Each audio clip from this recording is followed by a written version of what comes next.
আজকে ক্লাস 5 এর কুইজ প্রতিযোগিতা, ঠিক আছে? তোমাদের যে পরিবেশ থেকে বলেছিলাম করতে, এই বইটা থেকে করাবো। এই বইটা তোমরা যে নিখিল বঙ্গ মেধা উৎকর্ষ পরীক্ষা দিবে সেই বইটা থেকে হবে আজকে।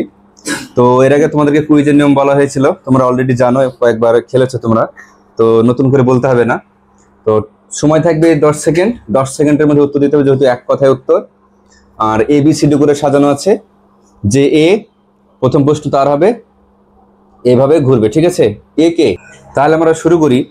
প্রথম প্রশ্ন এর প্রথম প্রশ্ন আছে, মানবদেহে ত্বকে রোদ লাগলে কোন ভিটামিন তৈরি হয়? Vitamin D. উত্তর একদম সঠিক। এবার বিয়ের প্রশ্ন, গান্ধী বুড়ি নামে খ্যাত কে? কাকে গান্ধী বুড়ি বলা হয়? মাতঙ্গিনী হাজরা। বি পেয়ে গেল 10, খুব সুন্দর। এবার সি এর প্রশ্ন, ফজলি আমের জন্য বিখ্যাত কোন জেলা? মালদা জেলা। সিও পেয়ে গেল 10 নম্বর। এবার ডি এর প্রশ্ন, পশ্চিমবঙ্গের একটি নিত্যবহ নদী হলো কোনটা? তিস্তা নদী, সঠিক। পশ্চিমবঙ্গের উচ্চতম পর্বত শৃঙ্গ কোনটি?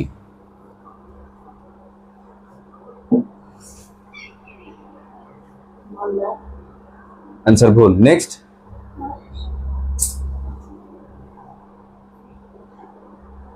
Time up. নেক্সট, সান্দাকফু। এটা ছিল এর প্রশ্ন, 0। এটা বললো বি, বোনাস পয়েন্ট 5।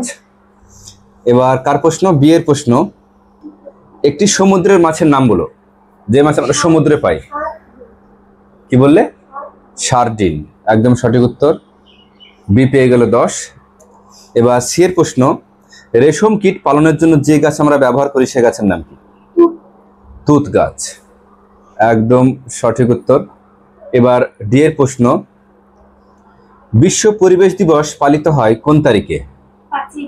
5 জুন। দ্বিতীয় রাউন্ড শেষ, সবাই ভালো নম্বর তুলেছে, থ্যাংক ইউ। এবার এর প্রশ্ন, বঙ্গভঙ্গ আন্দোলন হয় কত সালে? 10 সেকেন্ড সময়। না পারলে 5 বলে দিবে, নেক্সট চলে যাবে। Time up. নেক্সট। ভুল। নেক্সট। 1905 সালে। সি বললো, বোনাস পয়েন্ট। এটা প্রশ্ন ছিল এর 0। এবার বি এর প্রশ্ন, বি এর কাছে চলে যাব। ভূমিকম্পের দেশ বলা হয় কাকে? কাকে ভূমিকম্পের দেশ বলা হয়? খুব সুন্দর একটা প্রশ্ন, অবশ্যই আমাদের জানা উচিত। 10 সেকেন্ড সময়, সময় খুবই সংক্ষিপ্ত। পাস। নেক্সট। ভূমিকম্পের দেশ বলা হয় জাপানকে। ঠিক অ্যান্সারটা বলেছে, ঠিক। তাহলে সি বললো, বোনাস পয়েন্ট 5। এবার সি এর প্রশ্ন, আজাদ হিন্দ ফৌজ কে গঠন করে? নেতাজি সুভাষচন্দ্র বসু। ডি এর কাছে, বিধবা বিবাহ প্রচলন করেছিল কে? ঈশ্বরচন্দ্র বিদ্যাসাগর, একদম সঠিক উত্তর। এবার আমরা আবার চলে যাব এর কাছে, একটি পরিবেশ বান্ধব যান কি? যান বলতে একটি মানে যন্ত্র আর কি, যেটা দিয়ে আমরা ব্যবহার করি নিত্য প্রয়োজনীয় জিনিস, সে যান বা যন্ত্র, সেটা কি? পরিবেশ বান্ধব মানে সেটা পরিবেশ উপকার করে, বলো। Pass. Next. Pass. Next. Cycle. C খুব সুন্দর উত্তর দিচ্ছে। এটা এর প্রশ্ন ছিল, তাই তো? এর প্রশ্ন 0। সি পেয়ে গেল আবারও বোনাস পয়েন্ট। তারপরে আমরা চলে যাব বি এর কাছে, একটি অর্থকারী পোকা যেখান থেকে আমরা মূলধন পাই, সে পোকার নাম কি ব্যবসা করে? রেশম পোকা, খুব সুন্দর উত্তর।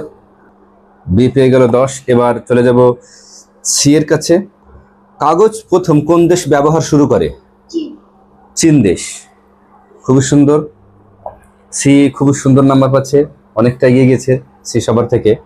এবার ডি এর প্রশ্ন, স্বাধীন ভারতের প্রথম প্রধানমন্ত্রী কে ছিলেন? জওহরলাল নেহেরু। খুবই সুন্দর। এবার রাউন্ড শেষ হয়ে গেল। পরের রাউন্ডে চলে যাব আবারও ই এর কাছে, সরি এ এর কাছে। এবার এর প্রশ্ন, বিবিসির পুরো নাম কি? ডিভিসি এর পুরো নাম কি? টাইম খুবই সংক্ষিপ্ত, না পারলে পাস বলে দিবে। Time up. Next, Damodar valley corporation, খুবই সুন্দর, বোনাস পয়েন্ট বি পেয়ে গেল। এবার বিয়ের প্রশ্ন, বিয়ের মেন প্রশ্ন, একজন পূর্ণবয়স্ক মানুষের শরীরে হাড়ের সংখ্যা কত?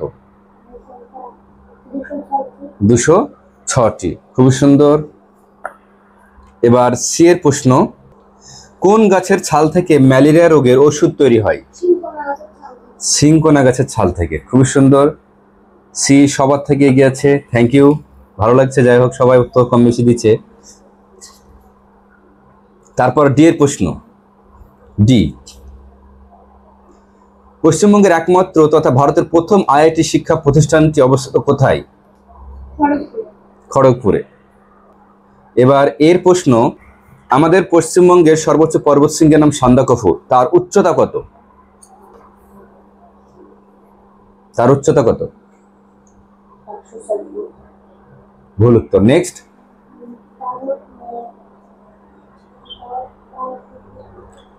ভুল উত্তর। নেক্সট,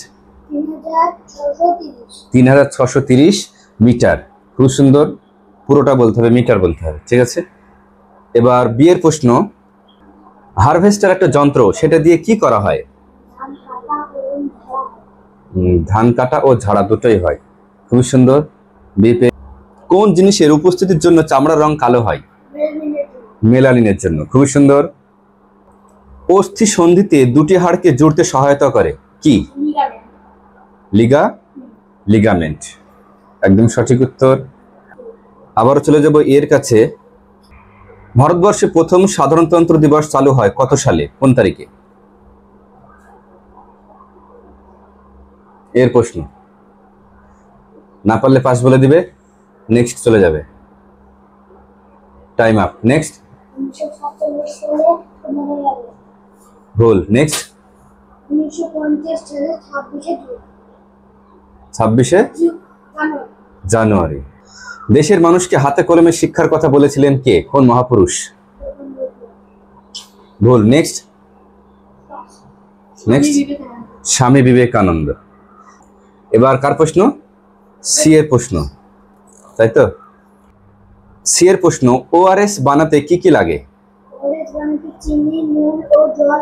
চিনি, নুন ও জল, একদম সঠিক উত্তর। সি পেয়ে গেল আবারও 10। এবার ডি এর প্রশ্ন, তাঁতের কাপড়ের জন্য বিখ্যাত কোন জেলা বা কোন জায়গা? শান্তিপুর। শান্তিপুর কোথায় জানো?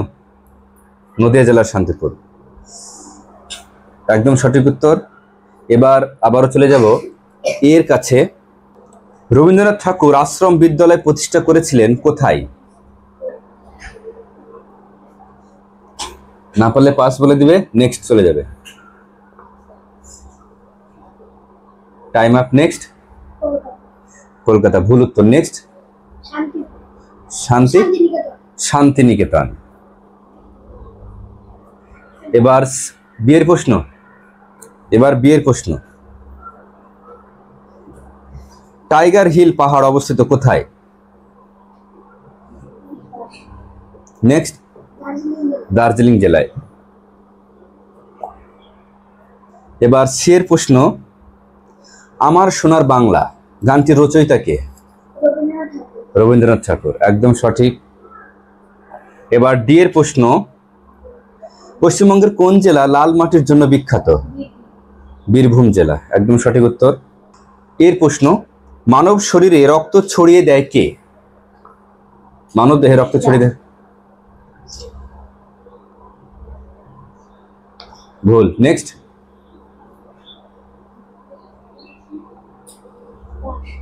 নেক্সট, হৃৎপিণ্ড। হৃৎপিণ্ড চারিদিকে রক্ত ছড়িয়ে দেয়, হৃৎপিণ্ড থেকে রক্ত চারিদিকে প্রবাহিত হয় আমাদের দেহে।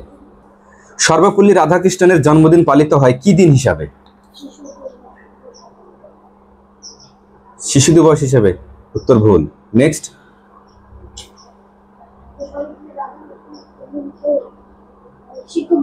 শিক্ষক দিবস হিসেবে। সি পেয়ে গেল আবারও বোনাস পয়েন্ট। এবার সি এর প্রশ্ন, শান্তিপুর কোন মেলার জন্য বিখ্যাত? রাসমেলার জন্য বিখ্যাত। এবার ডি এর প্রশ্ন, সর্বশেষ প্রশ্ন, একটি লুপ্ত প্রায় মাছের নাম বলো। ন্যাদোস মাছ। খুবই সুন্দর। তো আমরা এই মুহূর্তে শেষ করছি আমাদের কুইজ প্রতিযোগিতা। তো তোমরা যাও, তোমাদের রেজাল্ট একটু পরে ঘোষণা করব। এবার রেজাল্ট ঘোষণার পালা। যে আজকে কুইজ প্রতিযোগিতায় প্রথম হয়েছে সে হচ্ছে সি, মানে নূর ইসলাম, ফার্স্ট। সেকেন্ড হয়েছে ডি, মানে রুকসানা খাতুন, সেকেন্ড। থার্ড হয়েছে বি, ফারদিস, কত পেয়েছে? 55। তো যে প্রথম হয়েছে সে নাম্বার পেয়েছে 140, যে সেকেন্ড হয়েছে সে পেয়েছে 95, যে থার্ড হয়েছে সে হয়েছে কত পেয়েছে বললাম? 55। তো অনেকটা নাম্বারের ডিফারেন্স। তো যাই হোক, তো খেলাটা খুব সুন্দর লাগলো, কারণ তোমরা অনেকে চেষ্টা করেছো উত্তর দেওয়ার। আর একে বলবো অনেকটা ইমপ্রুভমেন্ট করতে হবে, এর অনেকে নাম্বার ঘাটতি আছে। একে বলবো ভালো করে পড়াশোনা করতে, কেননা প্রচুর নাম্বার কম তোমার, ঠিক আছে? নেক্সট টাইম চেষ্টা করবো এর থেকে ভালো পড়াশোনা করার। তো যে প্রথম হয়েছে তাকে কিছু পুরস্কার দিয়ে সংবর্ধনা জানাবো। এই পুরস্কারটা হচ্ছে তোমাদের পড়াশোনার প্রতি অগ্রগতি বাড়ানোর জন্য। এটা আহামরি খুব একটা দামি পুরস্কার না, যেগুলো তোমাদের পড়ার জন্য খুব প্রয়োজনীয় জিনিস সেগুলো আমি দিই, যাতে করে তোমাদের এগুলো পড়ার ক্ষেত্রে কাজে লাগে, ঠিক আছে? তো এগুলো ছোট উপহার মনে করে তোমরা এটা কাজে লাগানোর চেষ্টা করবে এবং তোমাদের পড়ার আরও ইমপ্রুভমেন্ট করবে। এটা এর জন্যই খেলা হলো, এতে তোমাদেরই লাভ হলো। এই যে সমস্ত প্রশ্নগুলো বিভিন্ন বৃত্তি পরীক্ষা তোমাদের তো আসবেই, তারপরে তোমাদের এই যে এক্সট্রা নলেজ তোমাদের বাড়ছে, আরও পড়াশোনার যে ইনক্রিজ সেটা তোমাদের আরও মানে একটা জ্ঞানের যে খিদি সেটা আরও বাড়বে আশা করি। তো যে প্রথম হয়েছে তাকে কিছু পুরস্কার দেব, একটা খাতা, একটা স্কেল, একটা রাবার, একটা রুল। তো সবাই একটু হাত তুলে দাও, থ্যাংক ইউ। ওকে, এবার যে সেকেন্ড হয়েছে তাকে কিছু পুরস্কার দিব। তো সেও চেষ্টা করবে নাম্বার তোলার, নাম্বারে অনেকটা ডিফারেন্স হয়েছে, তারপরেও বলবো তাকে একটু ভালো রেজাল্ট করা, মানে সামনে বাজাতে ভালো রেজাল্ট করে। তো তোমার একটা পুরস্কার দিয়েছে, একটা স্কেল, একটা রুল আর একটা রুল চাচা। ওকে, থ্যাংক ইউ। ওকে, এবার যে থার্ড হয়েছে নাম্বার অনেকটা ভালো পেয়েছে, 55 নাম্বার পেয়েছে। চেষ্টা করবো নেক্সট টাইম সে আরও ভালো পারফর্ম করবে। তো তোমার একটা পুরস্কার, একটা রুল, একটা রাবার। Okay, thank you. তো দেখো, এটা করার মূল উদ্দেশ্য যে তোমাদের যে পড়াশোনার অগ্রগতিটা বাড়ানো, এর জন্য আমি এগুলো করি, যাতে করে তোমরা পড়াশোনার প্রতি আগ্রহী হয়ে ওঠো এবং সবাই বেশি বেশি করে পড়াশোনা করো। আর একটা কথা বলবো, শুধু স্কুলের পড়াশোনা বা স্কুলের যে বইগুলো তোমাদের দেয় সেটা পড়াশোনা করলে জ্ঞানী হওয়া যাবে না, ওটা আলটিমেট নলেজ না, ঠিক আছে? ওটা একাডেমিক নলেজ। এ বাদ দিয়েও আমাদেরকে অনেক রকম নলেজ গেইন করতে হয়, মানে পরিবেশগতভাবে বা এক্সটার্নাল নলেজ অনেকগুলো থাকে, অনেক বিষয় আমরা জানি না, এগুলোকে অবশ্যই জানার চেষ্টা করতে হবে এবং এক্সট্রা অনেক বই আছে, সে বইগুলো পড়ার চেষ্টা করতে হবে। তো আজকের মতন আমরা এখানেই সমাপ্ত ঘোষণা করছি।